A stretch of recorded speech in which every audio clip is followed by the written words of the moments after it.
Good morning, good morning, good morning, people. Welcome to the morning drive. I'm your host, Thomas Curtis. Thanks for bringing me with you on your morning drive. Today is July 25th, Saturday. Happy Saturday, happy weekend. Hope you've got some good plans for today, this afternoon, this evening. But first, let's start it off talking some ball, just yucking ball. The Red Sox get back on another winning streak, question mark, with a 6-4 win over the Blue Jays to open up their weekend set yesterday. But we've got bigger news to talk about. LeBron James to Philadelphia for 2 years, $8 million. Let me set the scene for you. Driving to work. I had to be there at noon, film a late morning drive, kind of feel good about it, make the thumbnail, do all the marketing I need to do, get something to eat, get in the car, turn left onto Narragansett Street, start going for a couple minutes, and get a notification on my phone. And I've been getting fake LeBron James, um, hold on, fake LeBron James notifications all off season for some reason from accounts I don't follow. Fuck you, Elon, by the way, because terrible. It's a bad app. It's a bad browser. X is not a good app, but good notifications, good beat writers, and everything. So you got to stay on it if you want to stay informed. But I've been getting fake LeBron James notifications. Yesterday, not fake. I get the Shams tweet. I check it, make sure it's got all the agent stuff that Shams tweets. I'm like, wow, this is real. 2 years, $8 million. Give Aiden a call. Shoot Riley a text. It's not exactly great, especially in Boston land, because he returns to the East.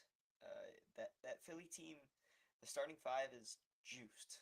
Tyrese Maxey, VJ Edgecombe, Jaylen Brown, of course, LeBron James, and then Joel Embiid. How healthy does that team stay? I can't see the future.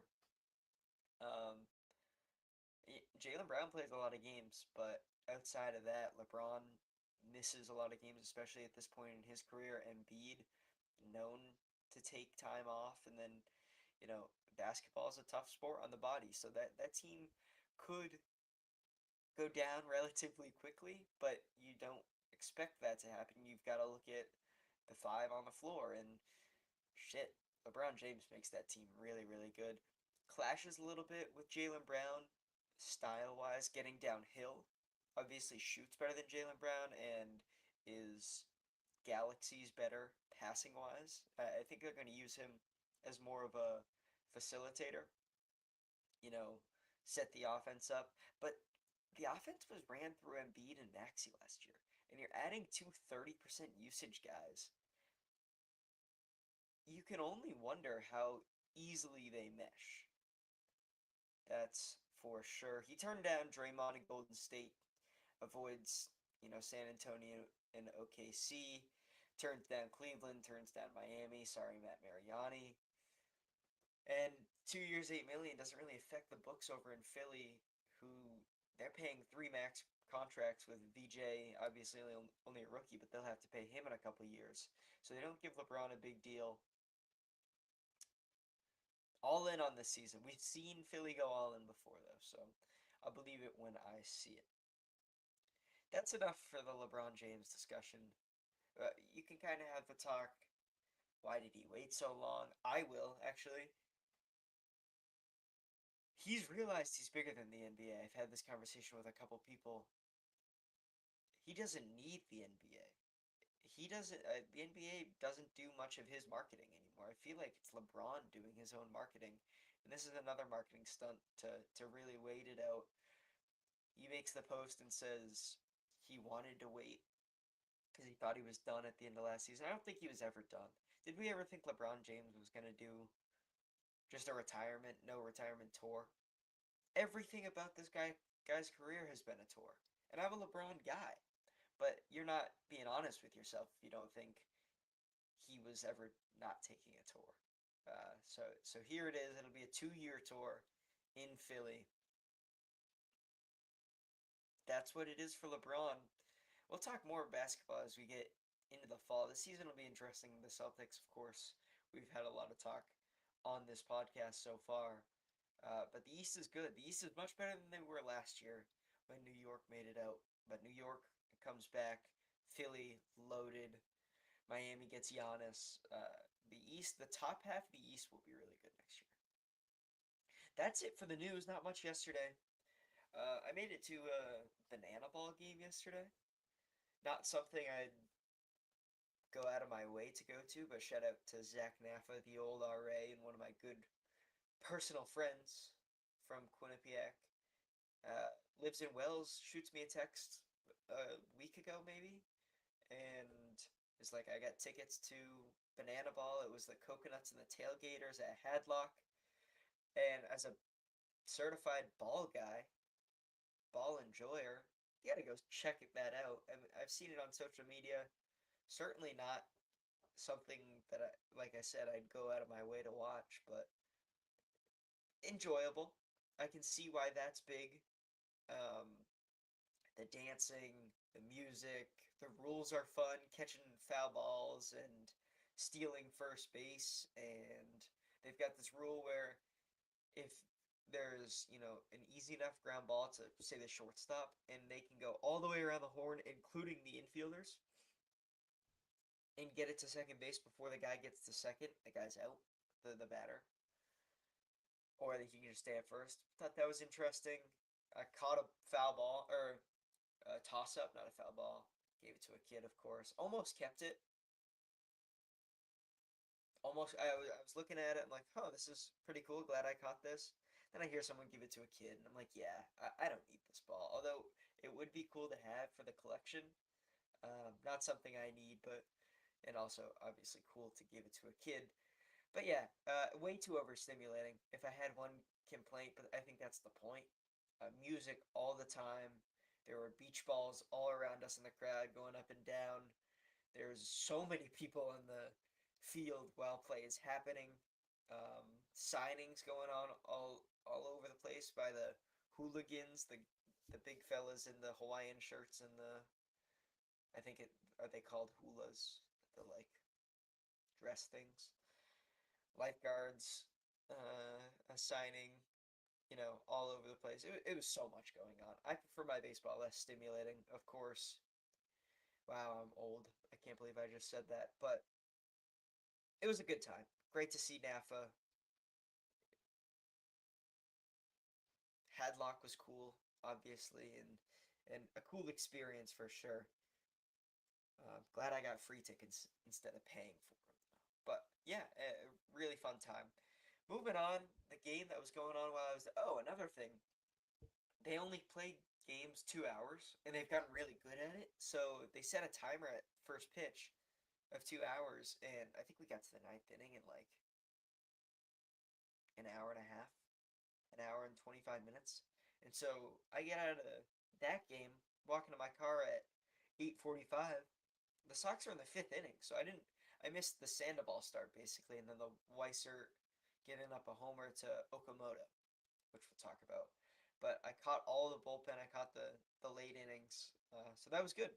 Another good thing that those games don't need to be any longer than 2 hours. They've got that figured out. Shout out to the guy, Mr. Banana or whatever he is, because he's got it figured out.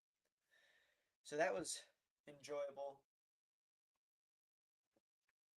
Winning's also enjoyable. Red Sox have found that out over the last month. They're playing 875 ball over the course of a full month dating back to July 24th.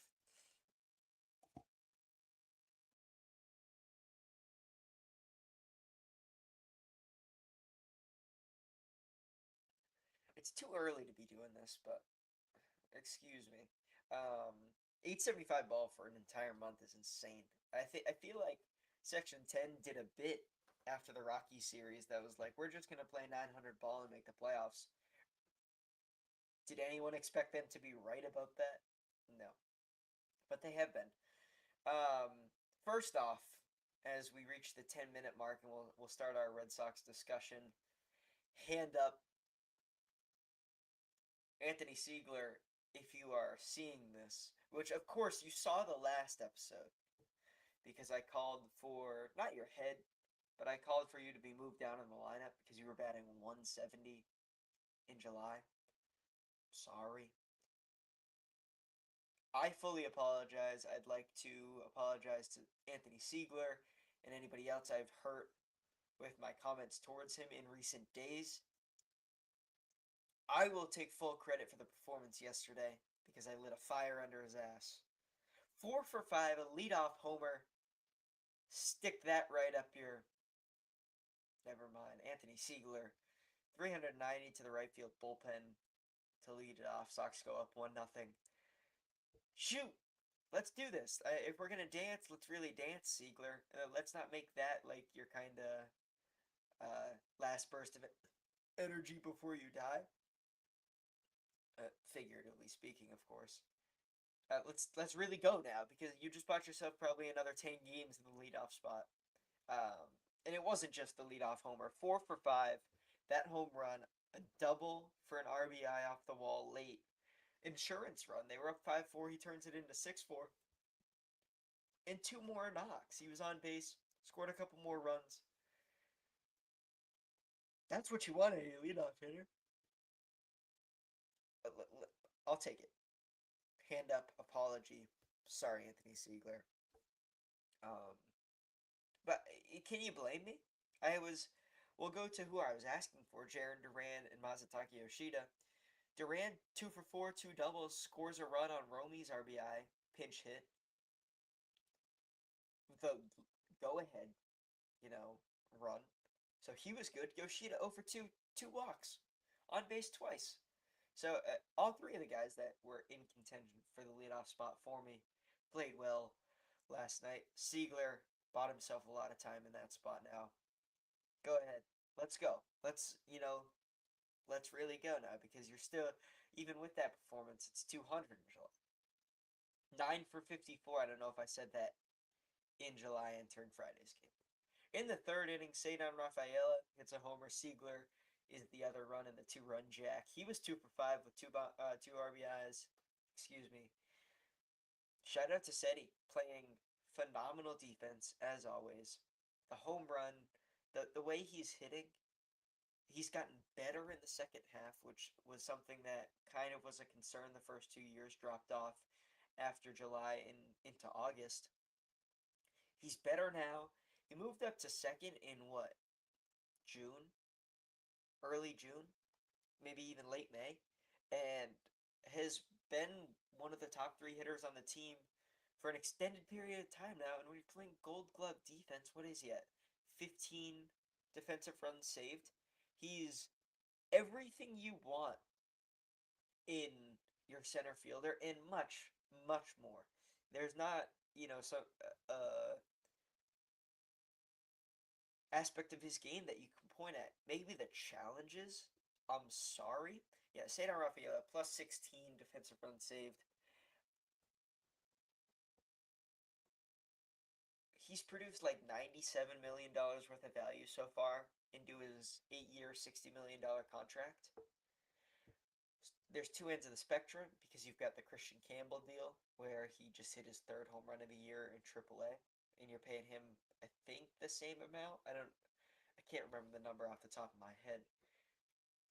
So two ends of the spectrum, but Sadon's almost outperformed the two of their medians. So exactly what you're looking for. Shout out to Seti because he's the best baseball player of all time, and that's for sure. We mentioned Duran 2 for 4 with 2 singles. Yoshida 2 walks. Andrew Monasterio with the RBI sac fly. That's the insurance run to make it 4. It was 4-0 before the Kaz Okamoto 3-run jack off of Weiser, and I think if that game's 3-3 on the Okamoto homer, the Jays kind of have more momentum. But when you're still climbing that ladder, you're still down a run even after the home run. It feels even more insurmountable. So shout out to Monasterio. Caleb Durbin gets thrown out at home by Nathan Lucas on one of Wong's signature RBI bids, but it was a good throw. Hoses Durbin, a really good base runner. And then Romy with the RBI double we discussed. Duran scores all the way from first. There's the speed. I was kind of complaining a couple episodes ago about where's the speed, what's the speed doing. It'll do that. Um, and then Siegler with the insurance run to make it 6-4. Patrick Sandoval with the start last night, 4 2/3. It hasn't gone deep into games, but still it was what 90 pitches. Third start back. He's still a good back end starter. If you can get 4 2/3, 5 hits, 2 walks, there was a lot of base runners. He worked around um, traffic, but he gave up no runs, 3 strikeouts, pitch into contact.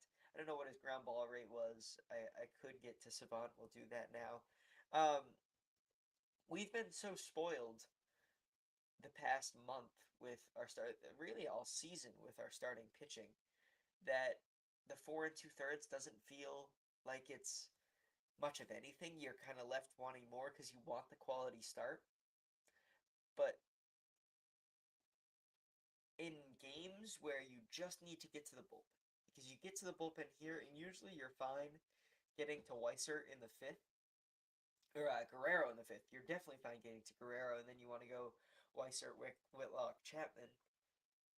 All you need to do is get close to the fifth inning, and then we'll finish up a third of an inning or 2/3 of an inning and get to the back end. So Sandoval, shout out to him. Gonna keep ideally getting better as he gets more into a flow of starting. And wow, 6 relievers for the Jays. It was 35% fastball, which is up 13% from the year. Usage changeup was right around the year usage at 26%. Slider down 15% to 21%. It was just he was thrown against a lot of righties and decided to go fastball changeup. The slider was more to lefties, obviously, because that's breaking away. 17 swings on the fastball, only an 18% whiff percentage. He got 3. 10 called strikes, so he was living in the zone. I feel good about Sandoval going every 5 days. Now, do I want him pitching against the Dodgers? Probably not. I don't know how that lines up. We now have 9 games. Now he'll pitch against the A's, which will be a bit big. It will be in that Little League ballpark of theirs, but the I guess that would be Fangraphs if I'm looking for ground ball rate, because why could I get everything in one place? Patrick Sandoval, game logs, game logs. It was a 35% ground ball rate. It was 34.5 going into yesterday, ends up at 34.8 on the season after yesterday. So yeah, that'll play in Sacramento for sure. Dalton Varsho went 3 for 4. Vladdy was 2 for 4 with a walk. Like I said, still a really good hitter. Kind of feels like he's still doing the 2 for 4 thing because he's batting. His average is so high. He's just not doing. It's not much power. Ernie Clement with an opener after he came in, basically their hottest hitter. George Springer goes 0 for 4. Okamoto comes back. I kind of mentioned yesterday that I thought if he was going to get back off that 0 for 22, it was going to be with power. RBI double and then the 3-run homer. Shout out to him. He had a big game. Kind of most of their offense. As for the bullpen, Tyrod Guerrero, 1 1/3, Shuddy again with a strikeout. I feel like I talk about him every day because he pitches so often. Threw 2 pitches under 100 miles an hour, only 1 under 99. Came in, overmatched Toronto. Guerrero still really good. Weiser gives up the 3-run jack. If we see the pitch, if you're watching on YouTube, because we're not on Spotify or Apple yet, I mean, the pitch was in the middle, in relation to the screen, if that's the strike zone, it was here. It's a pitch Okamoto's going to hit, of course, and he put it to the deepest part of the park in the stands, gave out a souvenir. Can't really be mad at Greg. I feel like Greg does that a lot and has gotten away with it, especially recently. So the homer, oh well. Whitlock, unfortunately, blows the save, but also picks up the win. I like when that happens. He 1 inning, 2 hits, 2 earned. Got touched up a little bit. It was his first run given up since the streak began. Back on June 23rd was his last run. That was 13 appearances for him. He was due. Chapman with a walk in the ninth, but that doesn't really matter. 2 strikeouts. He picks up his 24th save. The bullpen, the best bullpen in baseball, continues to be fantastic. Red Sox win it. They've got to split the next 2 games for a series win. Ideally, you'd like the sweep. Half game up on the second wild card now. Enormous. Enormous that you're not just fighting for that third spot, that you've leaped Cleveland to get 4.5 back of the Yanks for not just second in the division, but the first wild card spot. Yanks starting to go a little bit. 8-2 in their last 10. We'll talk about 3 up, 3 down like we had yesterday. But the Sox are right there. Kind of feels nice being second. You've got some cushion. The Guardians lost to Tampa. Another 3 up, 3 down we'll talk about. That's pretty much all we got. Oh, they're the 20th team to go 21-3 in any 24-game stretch. They're only the 20th team in Major League history. The first 19 reached the postseason. So you've got to be a big outlier in that context if you're going to miss October. And you've got to look at that when you're looking at the deadline and say, listen, we're making the playoffs. We've got to go out and get guys that are going to impact us in the playoffs. And I think that's what Craig's going to do. Standout performances. Be on the lookout for this becoming a sponsored segment shout out in the next couple episodes. But it's the standout performances. Tarek Skubal, 7 1/3. He's been fantastic. He had 12 strikeouts. No earnies against Kansas City, of course. Not really that impressive. But impressive nonetheless for a guy that had a experimental surgery and was the Cy Young last season and has come back and is still Tarek Skubal. So good for him. Hate highlighting this guy, Cam Schlittler, 7 1/3. No earnies, 12 strikeouts. You can't not highlight that. Outing, though, against Philadelphia. On the other side, he towed the bump with Jesus Luzardo. 7 innings, 1 earned, 9 Ks in the loss. He's been really good. It's been the summer of Luzardo. I feel like, I've got him on the fantasy team to start, but every time you look up, Luzardo's got 8+ Ks. That's just who he is, but he's been dialed in this summer for Philly. Rafael Devers goes 2 for 4. 3 RBI and a home run against the Angels. Anthony Siegler, I'd be remiss if I didn't add him to the standout performers. 4 for 5. Had the most hits of anybody in the league last night. 2 RBI, homer, and a double. Christian Encarnacion Strand would have been an all-star if he played in the first half of the season because he's 2 for 4 with 4 RBI and a homer and an L to Atlanta. What? I said the other day he's accumulated all this WAR, and that was B WAR, so I guess I should check F WAR, but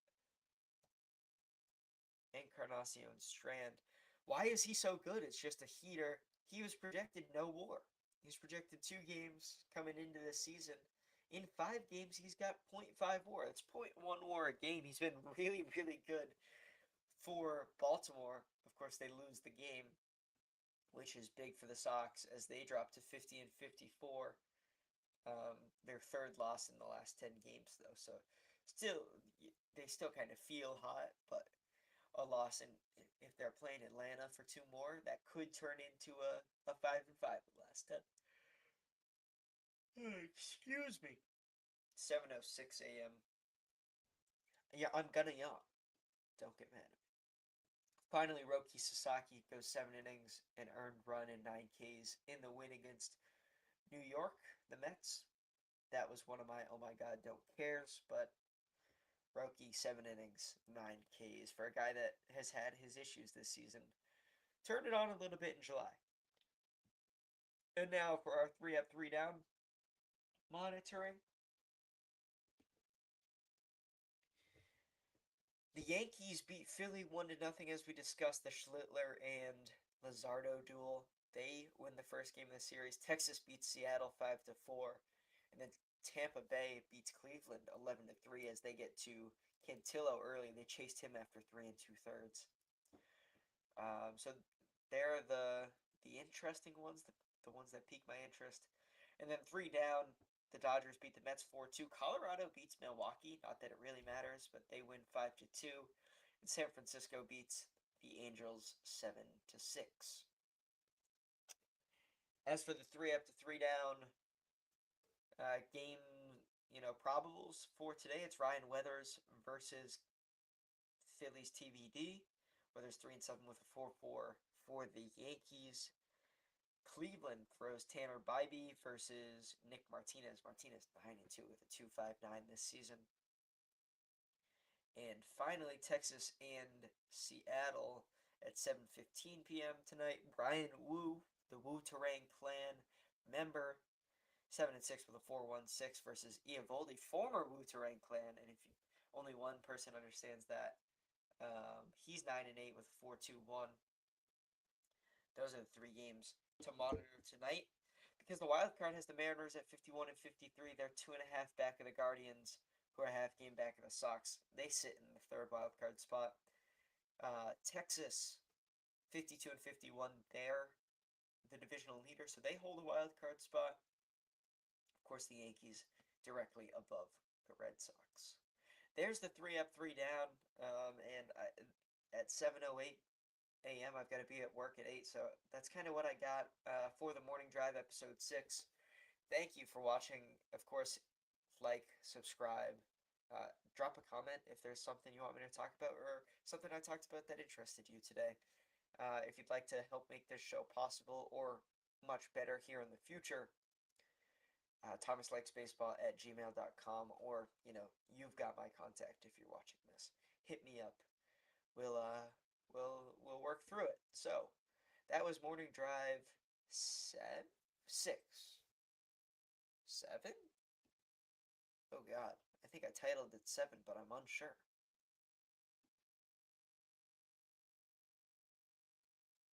Yeah, 7. Jeez. So, there it is. We'll be back I don't have work tomorrow, so I don't see why not, but um, I will be back. Thank you for watching. Have a good Saturday. Have a good start to your weekend, and we'll talk soon.